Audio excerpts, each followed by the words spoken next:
This is the Outback MotorTech Ducati DesertX lower crash bars installation video. Let's dive right into it. Let's go through the details. Let's go through what we supply in the package and also the recommended tools that we're going to be using here to install the products. So we have a left side and right side lower crash bars. We also have two brackets for each side crash bar. And then we also have the cross brace for the crash bars, as well as a cross brace for those brackets. And we're going to be supplying some bolts with this, of course, and some nuts and washers. So we have four of the same bolts on each side. So two M8x25 hex head here and washers, as well as the same here, 8x25. And we have this 6x15 millimeter long hex head bolt, which is go through here. The side brackets cross brace. And this will come with essentially 6 countersunk bolts, M8 diameter, 20 millimeters long. It's 6 bolts because these two holes here are for the skid plate to mount the front end. Okay, so and we have a spacer and a 6x30 millimeter long hex head bolt. That's why we have this cut out here to accommodate the original Ducati skid plate. And the cross brace for the crash bars, and you will find 4 M6x20 millimeter long hex head bolts, 2 washers each, and 1 nylock nut each. We have a through bolt here. This is to replace the original through bolt. And so for this, there's going to be 2 large spacers and a nut with a washer in place. And the tools I'm going to be using for this installation: ratchet extension, and then we have 8, 5, and 4 millimeter Allen sockets, as well as a 17 and 50 millimeter hex socket. These are the narrow versions. Okay, I believe this is 20 millimeters wide and this is 23 millimeters wide. Unfortunately, you have to have the 20 millimeter or less because it's not going to be able to go in the hole where you're going to have to remove the original through bolt. And then I will also be using an 8 millimeter and a 10 millimeter hex sockets. Also, this is just a backup in case you don't have the sockets. For example, you can also use 10 millimeter wrench spanner and an 8 millimeter wrench / spanner. Also recommend that you use medium strength thread locker where it's indicated later on. So I'm gonna start by removing this nut here. And this is the 15 millimeter, okay? And the other thing you can also do, you can remove this bolt from here, 4 millimeter Allen. So if you don't have another person to help you, you can kind of just hug the bike and then hold it down on this end using an 8 millimeter Allen socket or Allen key. It's also good to have an extra ratchet and extension in case the key is not good enough for you. And then start turning and it will get loose. Like so. Spin the nut off. It's going to come out like that. And then push the bolt through. I'm going to use this.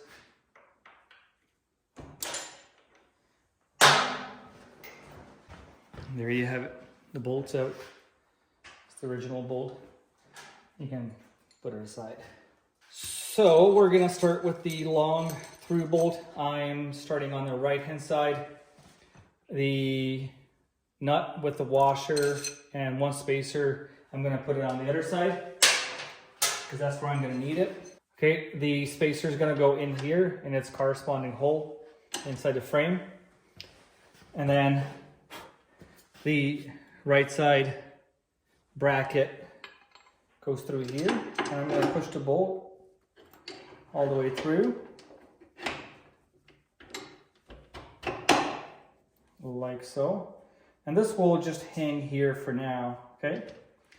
There is a big rubber bumper on the inside of it, so it can sit against the original skid plate. And now we can go on the other side. Okay, spacer.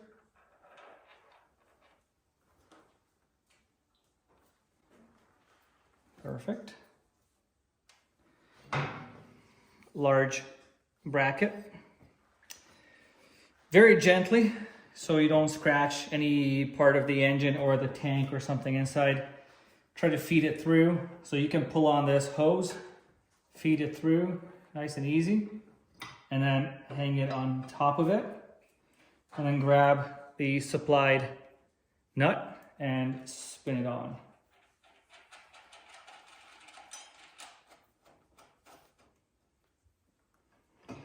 Like so. Okay, you don't need to tighten it with a tool, just kind of pull it snug with your fingers, make sure that the bracket remains loose enough.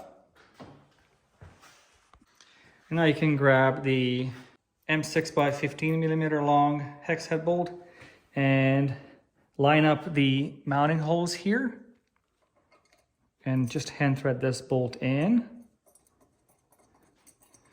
Just a few turns is good enough for now. And we're still nice and loose. So there's a hole here, and you will be able to put the extension through and then tighten this later on. So in case you are retaining the original skid plate, you can just remove this bolt using a 4 millimeter Allen socket or Allen key.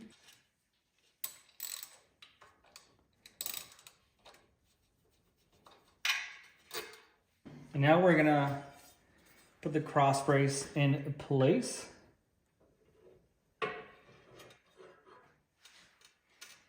The cross brace will be placed on top of the side brackets here. Suggest that you use a bit of a thread locker.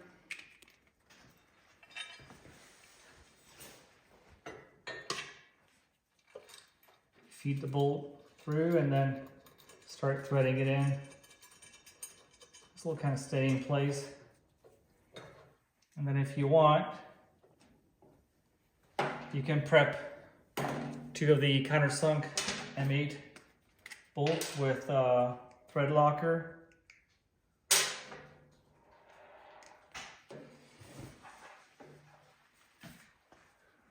Like so. It's a bit too much, but better than none. And spin it in. No tools are needed. And now let's go on the other side. And we'll repeat the same.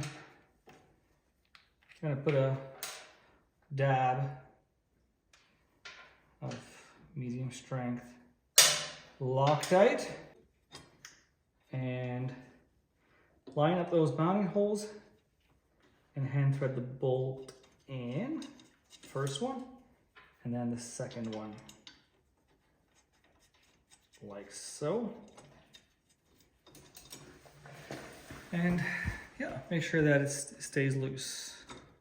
And now you can grab the left side crash bar and the 2 M8 by 20 millimeter long hex head bolts. I already put some blue Loctite, and we're gonna be occupying this and this hole back here. Okay, just hand thread the bolts in. So line up the mounting hole. I'm gonna start with this. Now I'm gonna turn it only twice. I can't pull it out, so we're good here. We don't need to go any further. So back here, we'll do the same, and we'll turn it only a couple of times, but it's kind of crucial that you only turn this bolt max twice, like so, and I might go at it. That, and it's in place. Okay, right hand side, same. I'm gonna start with the front, turn it about twice. Okay, can't pull the bolt out, so that means we're in place. And back here, pretty much the same thing. Yeah, there you go. Okay, we're in place. And if you want, you can turn it a couple of more times. Well, it's not necessary, but you can. All right, now you can get your 6 by 20 millimeter long hex head bolts plus washers and nylock nuts ready. That means separate them. Okay, and we're gonna put the cross brace in place. Push the bolt through from the outside in, put on the washer and then the nylock nut, like so. And then the second one, bottom, push it through.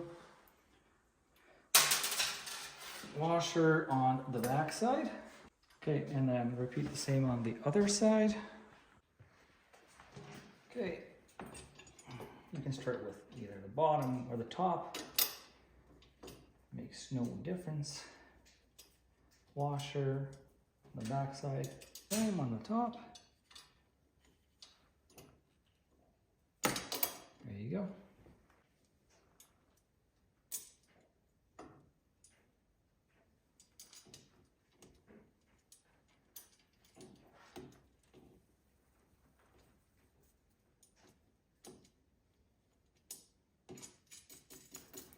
You are also going to install the upper crash bars. I suggest that you do not tighten the bolts yet. Maybe pull them snug, but make sure to have some play or some movement before you start installing the upper crash bars. And the same goes for the skid plate if you're installing our skid plate. And now let's get to the upper crash bars parts, hardware, and the tools that I'm going to be using. So we have left side, right side, upper crash bar. We have two tube clamps. We have 4 M8 by 25 millimeter long hex head bolts and 4 M6 by 25 millimeter long hex head bolts. We have the cross brace and 2 M8 by 20 hex head plus washers and 2 M8 nylock nuts plus washers.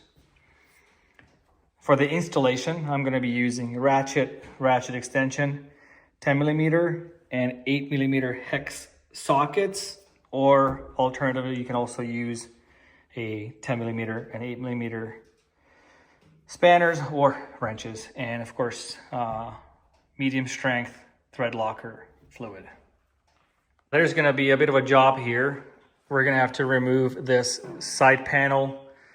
You can do it before you put on the lower crash bars, or we can do it once this is on as well, but it's going to be easier when the lower crash bar is not on yet. We're only going to have to remove the left side panel as well as the windscreen and some other bits and pieces behind. Okay, so we can start with the 4 millimeter Allen key or Allen socket and ratchet, and you can remove 1, 2, 3, 4, 5,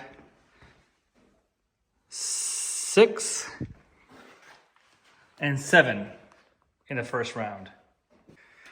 All right, so now this is moving. There are a few grommets, rubber grommets, and some pins. You got to pull them out and also disconnect the turn signal. Okay, all right, so this is how we're looking. I was able to remove the side panel with the lower crash bar in place. I still suggest that you do this before putting on the crash bar. It's just going to be a little bit easier. I mean, these are the plastic panels that are, or plastic pieces that are in the way, but they are flexible so you can bend them while you're also pulling out the panel. So this is how far we gotta go. Okay, you're gonna be able to put the cross brace through the hole. I'll show you how. And these are the two holes that we have to line up the bracket with. So you gotta make sure that the plastic tab that's here, you break it off. Okay, you will see it. It's barely attached to this main skirt here. You will be able to pop it off, and then turn the bracket sideways, push it in, not too far though, and then start rotating. There you go, like so. And now you can prep the two M8 bolts, 8mm diameter bolts. I already put some blue Loctite. Okay, so put the bracket in place and line up those holes. Very, very, very tight space, so be patient. Ultimately, you can, oh, we'll get there. There you go.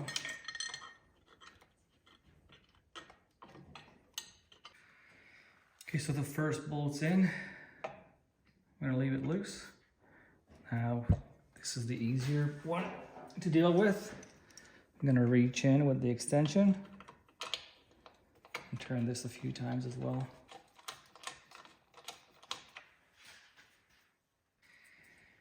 In case your bike's front end is also in the wheel chuck, you can essentially use this universal joint to reach in and turn the bolt. It's going to be much easier. Okay, now I'm going to go ahead and install the right side. So grab the M8 nylock nut and the washer. Place the right side upper bar on, and you can tack it by spinning this nylock nut on, like so. And then grab the M8 bolts, push them through. And on the back side, the washer and the nylock nuts. Okay, and finally the tube clamp with the 6mm diameter bolts and the locking nuts.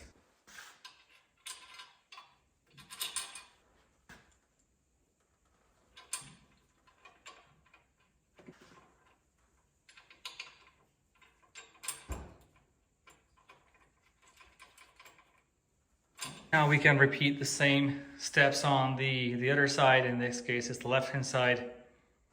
All right, but before you do so, make sure that you put the left side panel back on, because once the upper crash bars are on, there's no way to put them back. Reconnect the turn signal and double check that all the grommets are in place and the pins, and then you can start putting the bolts back in.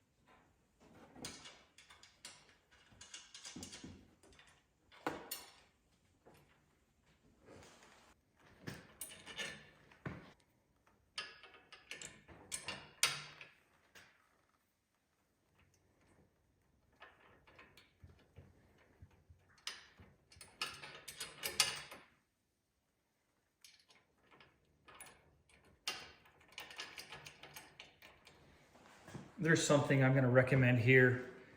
there isn't a lot of space in here. So I'm using a small ratchet and a small extension, or like a narrow profile, narrow diameter, and as well as an 8mm hex socket, which is also the small version. So I can get access to it easier.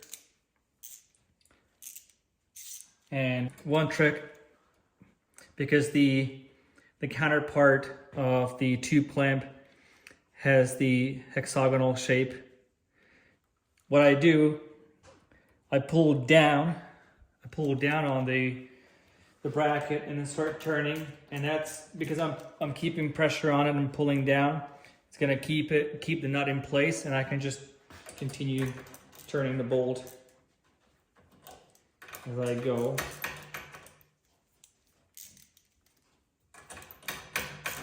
Gonna start pulling it up into place, and eventually you can let go of it because there's enough tension on it.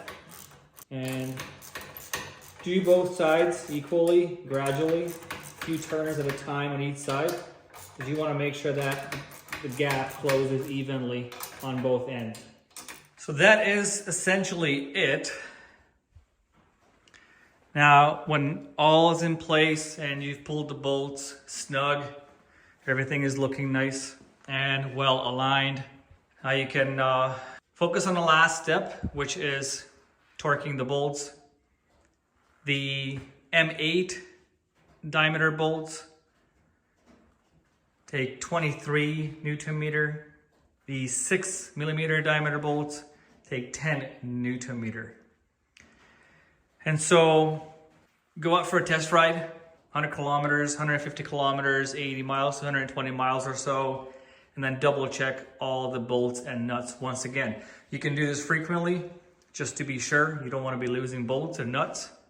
Should you have any questions, please feel free to reach out to us.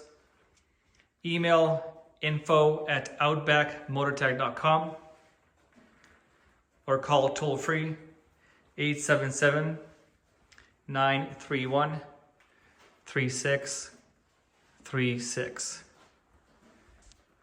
Thank you for watching.